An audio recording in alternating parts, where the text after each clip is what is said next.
Hi friends, ఈరోజు మరో కొత్త టాపిక్తో మీ ముందుకు రావడం జరిగింది. మాట్లాడే కళ మనకి అక్కడ ఇక్కడ అని కాకుండా ప్రతి చోట ప్రతి సందర్భంలో మనకు చాలా అవసరం.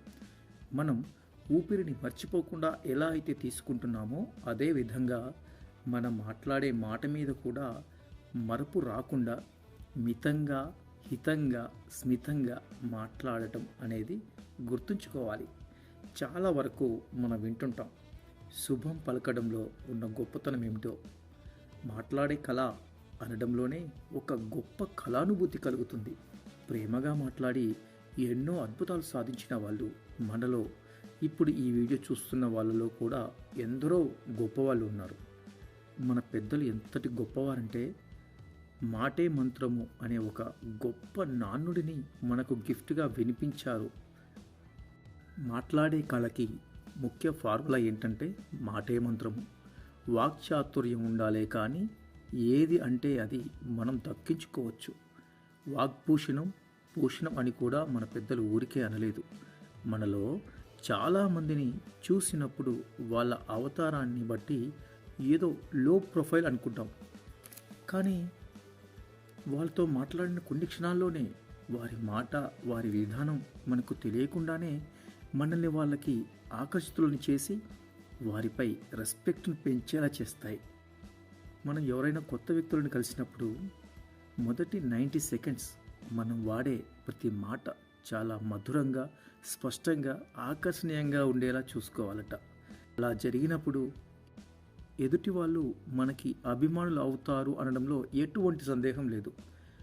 మనం మాట్లాడే ప్రతి మాటలో ప్రతి పదంలో పాజిటివ్ పదాలు ఆత్మవిశ్వాసాన్ని పెంచేవిగా, ఆనందమైన క్షణాల ప్రస్తావన, మొహంలో చిరునవ్వు ఉండేలా, ఎదుటివారి కళ్ళలోకి చూస్తూ వారు చెప్పే ప్రతి మాటను వింటూ ఆ ప్రతి మాటకి సమాధానం ఇస్తున్నట్లు తల ఊపుతూ వారి మాటలతో ఏకీభవిస్తున్నట్లు మనం మన బాడీ లాంగ్వేజ్ని ప్రదర్శిస్తే ఎదుటి వ్యక్తి మన పైన ఒక పాజిటివ్ ఒపీనియన్కి ఖచ్చితంగా వస్తారు.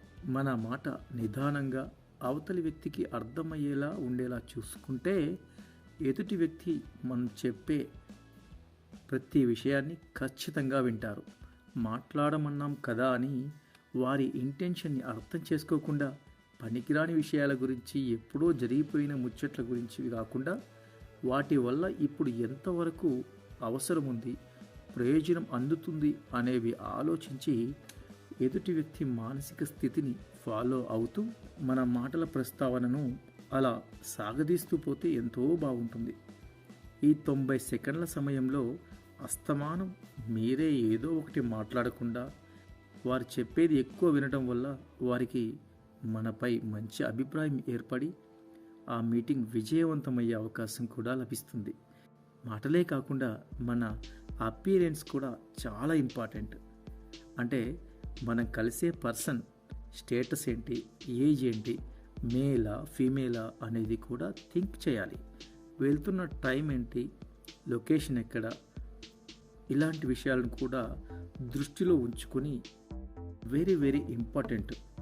వాళ్ళని కలిశాక ఆ వ్యక్తి ఏదైనా మీకు తెలిసిన టాపిక్ కాకుండా తెలియని ఏదో ఒక టాపిక్ గురించి మాట్లాడుతున్నప్పుడు మధ్య మధ్యలో ఆ టాపిక్కి సంబంధించి డేట్ కావచ్చు, టైం కావచ్చు, కలర్ గురించి కానీ ఏరియా గురించి కానీ అడిగినప్పుడు మీకు తెలియకపోయినా ఏదో ఒకటి చెప్పేద్దాం అని తప్పుడు ఆన్సర్స్ మాత్రం అస్సలు చేయకండి.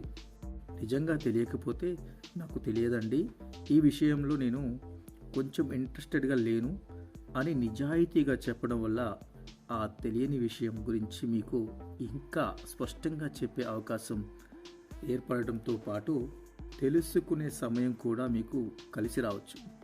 దాంతో మీపై ఒక ఒపీనియన్ కూడా వాళ్ళ మనసులో కలగవచ్చు. అలాగని అన్ని విషయాల పట్ల ఒకేసారి ఫస్ట్ మీట్లోనే క్వశ్చన్స్ మాత్రమే వేస్తూ క్వశ్చన్ బ్యాంక్లా మాత్రం మిగలొద్దు. కొన్ని సమయాల్లో కొన్ని విషయాల్లో పవర్ బ్యాంక్లా కూడా ఉండడానికి ట్రై చేయండి. ఎప్పటికప్పుడు కొత్త విషయాల గురించి నేర్చుకుంటూ తెలుసుకోవడానికి ట్రై చేయండి. ఒక అద్భుతమైన డైమండ్ లాంటి విషయం ఏమిటంటే, ప్రతిరోజు ఏదో ఒక కొత్త విషయం నేర్చుకుంటూ తెలుసుకుంటున్న వాళ్ళు ఎల్లప్పుడూ యవ్వనంగా ఉంటారన్నది సైంటిఫికల్లీ ప్రూవ్ అయిన విషయం. అందుకే టెక్నికల్గా థియరీ పరంగా కొత్త విషయాలు నేర్చుకోవటం, బుక్స్ చదవటం, తెలుసుకోవడం చేయండి.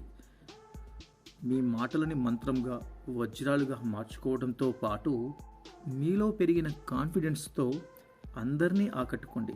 విన్నారు కదా ఫ్రెండ్స్, ఒక మాటని దాని విధానాన్ని మార్చుకోవడం వల్ల జీవితంలో వచ్చే అద్భుతాలని, అవకాశాలని ఏ రేంజ్లో దక్కించుకోవచ్చో. ఫ్రెండ్స్, ఈ వీడియో మీకు చాలా బాగా నచ్చిందని ఆశిస్తున్నాను. ఇటువంటి సింపుల్ వర్డ్స్తో ఈజీ వేలో మిమ్మల్ని మీరు ఇంకా గొప్పగా మార్చుకోవాలంటే మా వీడియోస్ని లైక్ చేయండి, షేర్ చేయండి, కామెంట్ చేయండి. అలాగే మా ఛానల్ని సబ్స్క్రైబ్ కూడా చేసుకోండి. Thank you.